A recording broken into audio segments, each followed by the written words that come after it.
السلام علیکم۔ آج کی اس ویڈیو میں آپ کے ساتھ تہجد کا ایک ایسا موضوع شیئر کروں گی جو میرے ساتھ ایک بھائی نے شیئر کیا ہے۔ یہ موضوع میں بالکل انہی کی زبانی آپ لوگ کے ساتھ شیئر کرنے جا رہی ہوں۔ وہ لکھتے ہیں، السلام علیکم، یہ میری کہانی ہے اور میری کہانی کچھ یوں ہے کہ شروع میں میرا کاروبار تھا اور جو کاروبار تھا وہ بہت ہی شاندار چل رہا تھا۔ ایک چھوٹا سا دکان سے میں نے اپنی محنت اور ایمانداری سے کاروبار کو بڑھایا اور میں اپنی لگن اور انرجی جو میں نے بہت زیادہ اس کاروبار میں لگائی، آج وہ میرا کاروبار کامیاب تھا۔ لوگ میرے کاروبار کی تعریف کرتے، وہ جو پروڈکٹس میں سیل کرتا وہ ان کی تعریف کرتے اور ہر نئے دن ایک نئی نعمت سمجھ کر میں خوش ہوتا۔ لیکن جیسے ہی کاروبار نے گروتھ کرنا شروع کی، مقابلے نے تیز رفتار چلنا شروع کر دیا۔ مارکیٹ میں غیر معمولی طور پر بہت سی ایسی مارکیٹس کھل گئی جو میں نے کھولی ہوئی تھی اور میرا جو منافع تھا وہ کمزور ہونا شروع ہو گیا۔ ایک سال میں درد سر بڑھ گیا، انوکھی قرض کی شرائط نے میرے سینے سر پر پتھر رکھ دیا، بینک کے سود نے میرے سر کا بوجھ دگنا کر دیا کیونکہ اتنی تیز رفتار میں میری سیلز نہیں ہو رہی تھی، کیونکہ مارکیٹ میں اور بھی ایسی بہت سی دکانیں کھل گئی تھی اور میرے جو ریٹ میں دے رہا تھا اس سے کافی کم مقدار میں ریٹ مل رہا تھا ہول سیل پہ، کہ لوگ میرے پاس نہیں آتے تھے اور ان دکان والوں کے پاس جاتے تھے اور اس طرح جو میری فروخت تھی وہ بہت کم ہو گئی تھی اور میری دکان کے خرچات جو تھے وہ کچھ زیادہ تھے۔ اس طرح میں نے لون لینا شروع کر دیا تاکہ کبھی نہ کبھی تو میرا کاروبار چلے گا اور میں سارا لون چکا دوں گا۔ پھر ایک وقت ایسا آ گیا کہ جن سے میں نے قرضہ لیا ہوا تھا وہ لوگ مجھ سے قرضہ مانگنے آ گئے اور میں ہاتھ جوڑ کر ان سے عرض کرتا کہ مہربانی فرمائیں تھوڑا وقت دیجیے، انشاءاللہ جمع کروں گا اور آپ کو دے دوں گا۔ لیکن ہر کوئی مجھ سے کہتا کہ تم ایک سال سے ایسے کر رہے ہو، ایون مجھے قانونی دھمکیاں بھی ملنا شروع ہو گئی، مجھے بینک سے بھی کالز آنا شروع ہو گئی، گھر کا ماحول بہت ہی خراب ہو گیا، میری بیگم کے جو چہرے پر خوشی تھی وہ آنسوں میں تبدیل ہو گئی کیونکہ بہت جلد ہمارا گھر بکنے والا تھا اور بچوں کے ہونٹوں کی مسکان بھی جانے لگی تھی کیونکہ ان کو ان کی چیزیں نہیں ملتی تھی جو ان کو پہلے ان کی پسند کی چیزیں ملتی تھی۔ جب قرض اتار نہ جا سکا اور بینک نے اکاؤنٹ بند کر دیا تو ہر طرف سے امید کا جو دروازہ تھا وہ بند ہو گیا۔ ایک دن میں نے اپنے اندر کی آخری طاقت جمائی اور اپنی بیوی کے سونے کے زیورات نکالے۔ اس لمحے میں نے اس کو دیکھا اور بے اختیار منہ پھاڑ کر رو دیا، معاف کرنا، یہی میرا قرض ادا کر سکتے ہیں۔ میری بیوی نے مجھے کچھ بھی نہیں کہا اور وہ خاموش ہوتی گئی اور میں نے سارے زیور بیچ دیے۔ وہ ساکت رہی مگر پھر آنکھوں میں آنسو لیے بولی، اگر تمہیں سکون ملے اور قرض ختم ہو جائے تو میرا سونا بھی بے قیمت ہے۔ میں نے زیورات کی دکان پر نچلی قیمت پر انہیں بیچا۔ اس سودے نے چند ٹکڑے اچھل کر قرض کی ایک قسط اتار دی مگر پورا قرض ابھی باقی تھا۔ دل کے کسی کونے میں ایک فکر تھی کہ میں نے ہر چیز بیچ دی ہے، میرا گھر بھی اب گروی پر ہے اور ابھی بھی قرض نہیں اترا۔ کیا میں نے غلطی کی کہ جب سیلز نہیں ہو رہی تھی مجھے اسی وقت دکان بند کر دینی چاہیے تھی؟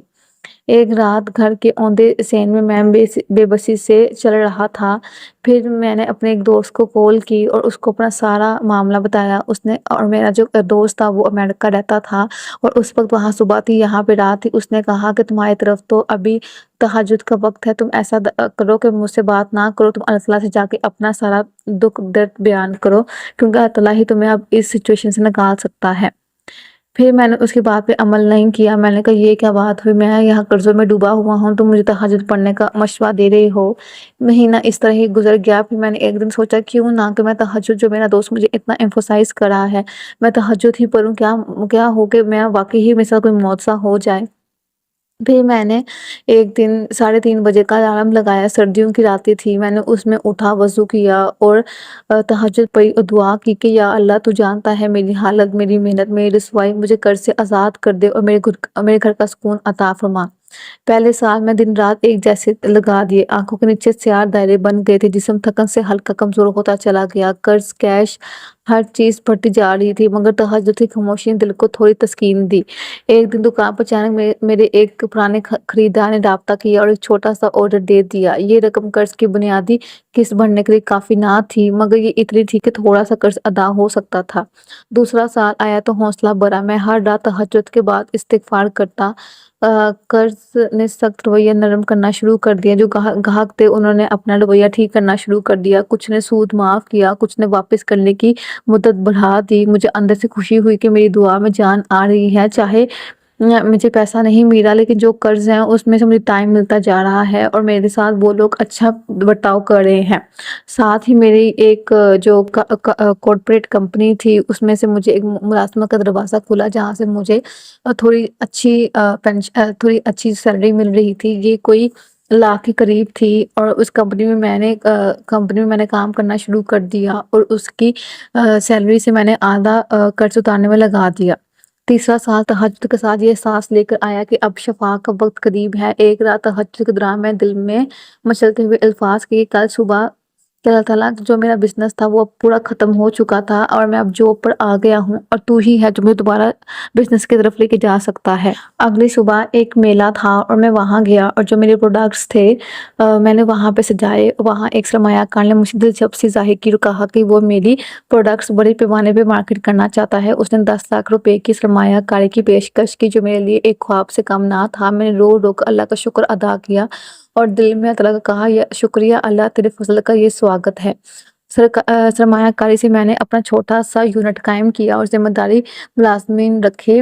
1 سال کے اندر ہماری کمپنی نے 6 نئے کاروباری دائر کیے اور میرے بہت زیادہ کلائنٹس بنتے گئے۔ بچوں کی یونیفارم، گھر کا کرایہ، بیوی کا خرچہ، بیوی کا سونا، سب پہلے سے زیادہ بہتر ہو گیا۔ میں نے اس پورے سال میں دل لگا کے محنت کی، مجھے ایسے ہی وہ پروجیکٹس ملتے رہے اور میں نے اپنا قرضہ اتار دیا۔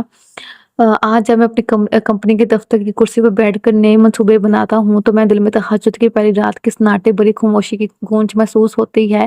میں جان چکا ہوں کہ جو مشکل حالات میں اللہ سے لگتا تھا، آج میں وہاں کھڑا ہوں جہاں میں تہجد شروع کرنے سے پہلے سال میں تھا۔ آج تہجد کے بعد میں بس وہ سب کچھ ہے جو تہجد شروع کرنے کے پہلے دن میرے پاس نہیں تھا، اور سب کچھ جو کچھ بھی میرے ساتھ ہوا ہے، جو معجزہ میرے ساتھ ہوئے ہیں اس 3.5 سال میں ہوئے ہیں۔ ایون تہجد پڑھتے ہوئے آج میرا 6واں سال ہے اور آج میں کامیاب ہوں۔ یہ تہجد صرف 1 دن کی نہیں ہے، 2 دن کی نہیں ہے، مہینے کی نہیں ہے، سال کی نہیں ہے، یہ سالوں کی ہے، اور کب اللہ تعالیٰ آپ کی سن لے آپ کو خود بھی پتہ نہیں چلے گا۔ ماشاءاللہ، اگر یہ کہانی، یہ معجزہ آپ کو پسند آیا ہو تو ویڈیو کو لائک ضرور کرے گا اور کمنٹ بھی ضرور کرے گا۔ مزید اس طرح کے استغفار کے، تہجد کے، درود ابراہیم کے معجزات جاننے کے لیے اس چینل کو سبسکرائب کر لیں۔ جزاک اللہ خیر۔